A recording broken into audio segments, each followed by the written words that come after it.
A gracious good day to one and all once again. 'Tis I, Norton the First, by grace of God, Emperor of the United States and Protector of Mexico. Back with you once again for episode 88 of Emperor Norton's fantastic history vlog. Today is June 6, 2020, our 111th day under COVID-19 restrictions. Well, we just came off of a very busy 4th of July weekend, and we decided to indulge our loyal subjects in the false belief that they are independent somehow. We let that go for the weekend, but just remember, we are and always will be your emperor. Well, let's get into our national days, as we do. And this is catch-up day, of course, because it being Monday. So we're just going to touch on a lot of the subjects we normally elaborate more on today, because there is a lot to cover. So national days. So let's start with July 4th. It was National Sidewalk Egg Frying Day. Ever tried that? I haven't. Maybe someday I will, although it doesn't get hot enough here in San Francisco to fry an egg on the sidewalk. Perhaps for our Palm Springs viewers. July 5th. Oh wait, we didn't finish with July 4th. It was also National Cherry Pit Spitting Day. There we go. Got that right. July 5th was National Graham Cracker Day, Bikini Day, and National Apple Turnover Day. July 6th today, International Kissing Day, National Fried Chicken Day. That sounds good. And Take Your Webmaster to Lunch Day. Well, I am my own webmaster, so I guess I'll be taking myself to lunch today if I can find a restaurant that's open. Maybe I'll just get food to go. Florida Man, our newest segment. July 4th, the headline of the day was Florida Man arrested after playing national anthem on July 4th. July 5th, Florida man pretending to be a cop pulls over real deputy, sheriff's office says. And July 6th, Florida man hid wife's body in freezer for 8 years. Family loses condo. Can't imagine why.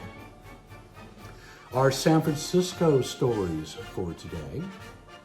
It was on this date on July 4th, 1933, that work began on the Emperor Norton Bridge, at least the eastern segment. I'm not clear as to whether that was the entire bridge or just the eastern segment, but I suspect it was the eastern segment that has since been replaced. Bloody Thursday, July 5th. That was labor unrest along the waterfront, 1935. Longshoremen were striking. Other unions joined in to honor the picket line. National Guard was called out, opened fire along the waterfront. By the time the smoke cleared, Nicholas Sperry and Howard Bourdois, two of the strikers, two of the longshoremen, lay dead. It is called Black Thursday, and it is still commemorated in the city to this day. Here we go up to Longshoremen's Hall, up near Mason and Beach Street in the Fisherman's Wharf area. There are outlines out in front of that building of Nicholas Sperry and Howard Bourdois, although that's not where they died. It was actually down around the Embarcadero and Mission, actually Stewart and Mission is where that occurred, if I remember right. I have to look into John Ralston's book for just a moment to get some facts about our next one, because it was on July 6th, 1920, sorry about that, that Franklin Delano Roosevelt is nominated for vice president at the Civic Auditorium. He would run with, oh dear, I can't find his name here, Cox. Sorry. Anyway, whoever Cox was, he was nominated for president that year. Let me find it here. James Cox, Ohio governor. There we go. Knew I'd get it eventually. FDR was chosen as his vice president in a convention held at the Civic Auditorium near City Hall, what we know now as the Bill Graham Civic. Ran against Warren G. Harding and Calvin Coolidge, who ultimately won in the 1920 election. Of course, we know that Warren G. Harding died at the Palace Hotel, but that's a story for another day. Our other history today.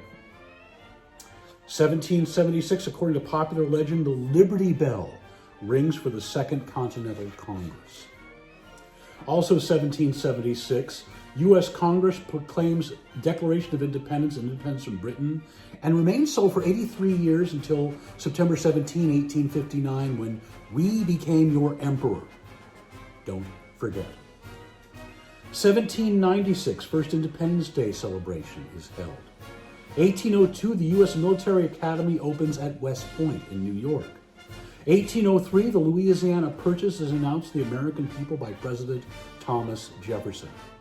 1826, past Presidents Thomas Jefferson and John Adams both die on the 50th anniversary of the Declaration of Independence. President John Quincy Adams calls it visible and palpable remarks of divine favor. What an odd coincidence. 1845, Henry David Thoreau moves into his shack on Walden Pond. 1855, in Brooklyn, New York, the first edition of Walt Whitman's book of poems, Leaves of Grass, is published. 1873, the aquarium opens at Woodward Gardens, San Francisco. We'll talk about Woodward Gardens in a future vlog, I'm sure. Quite a story there. 1881, Booker T. Washington establishes the Tuskegee Institute. 1882, the Telegraph Hill Observatory opens in San Francisco. That's what came before Coit Tower, but was destroyed in 1906 in the Great Earthquake and Fire. 1903, the Pacific Cable linking San Francisco, Hawaii, Guam, and the Philippines opens, with President Theodore Roosevelt sending a message. 1966, President Lyndon Baines Johnson signs the Freedom of Information Act, a very important piece of legislation, especially these days. July 5th, 1687, Isaac Newton's great work, Principia, published by the Royal Society in England, outlining his laws of motion and universal gravitation. Love that word. 1865, the U.S. Secret Service begins operating under the Treasury Department. 1937, Spam, the first luncheon meat, is first introduced. Let's see, do I want egg, bacon, and spam egg sausage and spam egg tomato and spam, great baked beans, and spam? I don't like spam! Sorry, I scared myself there. 1938, Herb Cain's first column appears in the San Francisco Chronicle. 1954, the B-52A bomber makes its maiden flight. Now, later editions of this plane are still flying in the U.S. Air Force. Amazing. 1989, Seinfeld, originally titled The Seinfeld Chronicles, screens its pilot episode, the show about nothing. Kind of like this. 1994, Amazon.com is founded in Bellevue, Washington by Jeff Bezos. Wow, that's really taken over, hasn't it? Let's move on to July 6th. Today, in 1348, the papal bull of Pope Clement VI issued during the Black Death stating Jews not to blame and urging their protection. Thank you. 1885, Louis Pasteur successfully gives an anti-rabies vaccine to a 9-year-old Joseph Meister, saving his life. 1919, the Institute for Sexual Science opened in Berlin by physician Magnus Hirschfeld to establish study of sexual science. One of the first real gay rights organizations as well. He was one of the first to really say that gay is okay. Of course, all of his work was destroyed by the Nazis. 1942, Anne Frank's family goes into hiding in After House in Amsterdam. 1945, Abbott and Costello's film The Naughty 90s is released, featuring the longest version of their Who's on First routine. I don't know. Third base. 1957, a 16-year-old John Lennon and a 15-year-old Paul McCartney meet for the first time as Lennon's rock group, the Quarrymen, perform at a church dinner and changed history. In 1965, the great San Francisco rock group Jefferson Airplane forms. Feed your head. Our births today, 1826, Stephen Foster, American composer. Oh, Susanna, Swanee River, just to name a couple of his wonderful compositions. 1883, Rube Goldberg, American cartoonist, Berkeley graduate, Pulitzer Prize winner for 1948, is born right here in San Francisco. Hats off to Rube. 1904, Isaac Bashevis Singer, Polish-American Yiddish writer, Yentl, won the Nobel Prize for Literature in 1978, was born. 1918, Abigail Van Buren, Pauline Phillips, and her twin sister, Ann Landers, Epi Lederer, are both born, both advice columnists. 1920, the Queen of Mean, Leona Helmsley. 1927, Neil Simon, the great playwright. Sorry about that. 1971, Coco, the sign language gorilla, is born at the San Francisco Zoo. I did not know that. 1998, Malia Obama. Happy birthday, Malia. Let's move on to July 5th, 1801. David Farragut, the American admiral who said, damn the torpedoes, full speed ahead. 1810, P.T. Phineas Taylor Barnum, the great circus master. 1929, one of my favorite actors, Katherine Helmond.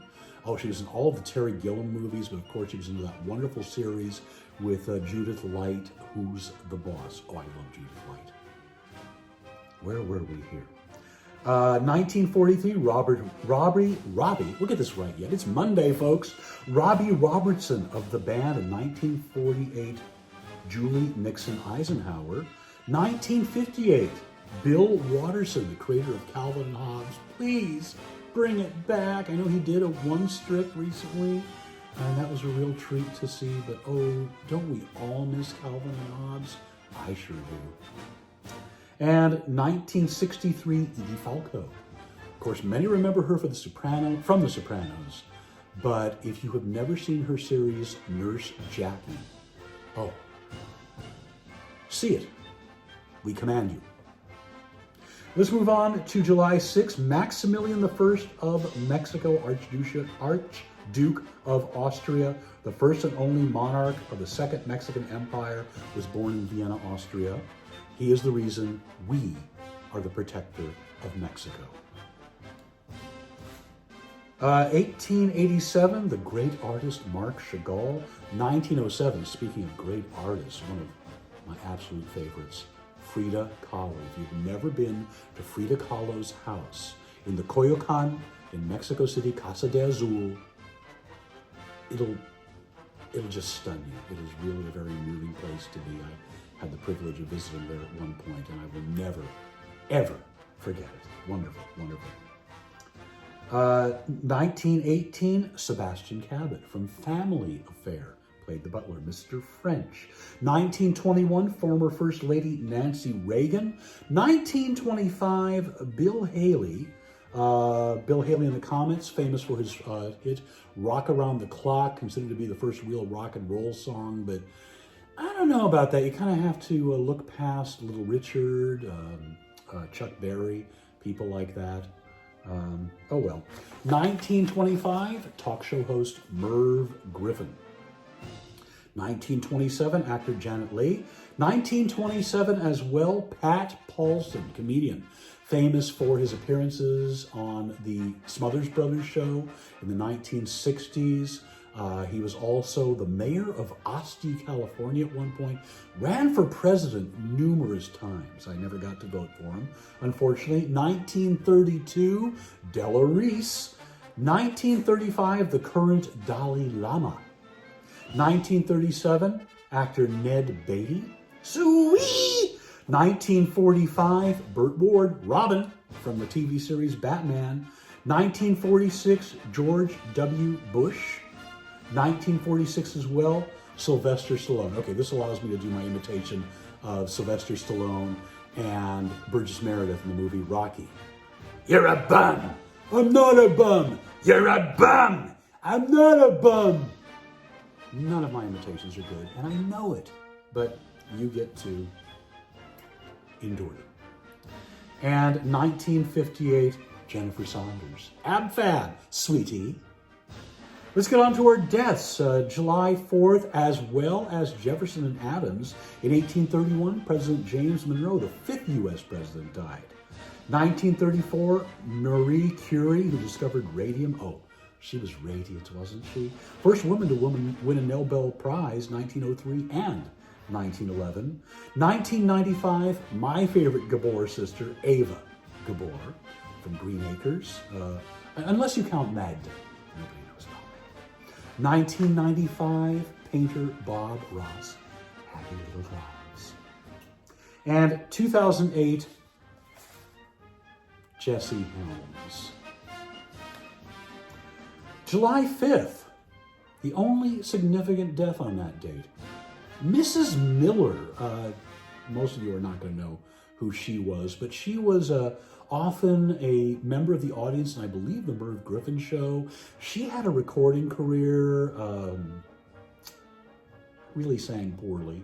Some would say she was the Florence Foster Jenkins of that era, and for that we thank the Countess. By the way, if you didn't tune in for Saturday's show with the Countess, do it. We command you. It was a hoot. Well, let's get into July 6th. Author William Faulkner in 1962. 1971, Satchmo himself, Louis Armstrong, Pops. 1992, Marsha P. Johnson, born Malcolm Michaels Jr., African-American LGBTQ and AIDS activist, Stonewall veteran, drag queen, transgender pioneer, dies under suspicious circumstances. 2009, Robert McNamara, Secretary of Defense in both the Kennedy and Johnson administrations. And we just got this one in, a film composer, Enrico Morricone, did a lot of the music for the spaghetti westerns. Also had a collaboration with the Pet Shop Boys in the song It Couldn't Happen Here, one of the earliest songs ever recorded about AIDS. Well, that wraps it up for this edition. It's a long one today, as I said. Until we meet again, stay safe, stay inside, stay healthy. If you go outside, wear a damn mask. I am sick of this anti-mask stuff. It's ridiculous, and it is making the disease spread further and faster. If you are not wearing a mask, you are killing people. You are responsible for their deaths. And be kind to them. Until we see you again, a gracious good day.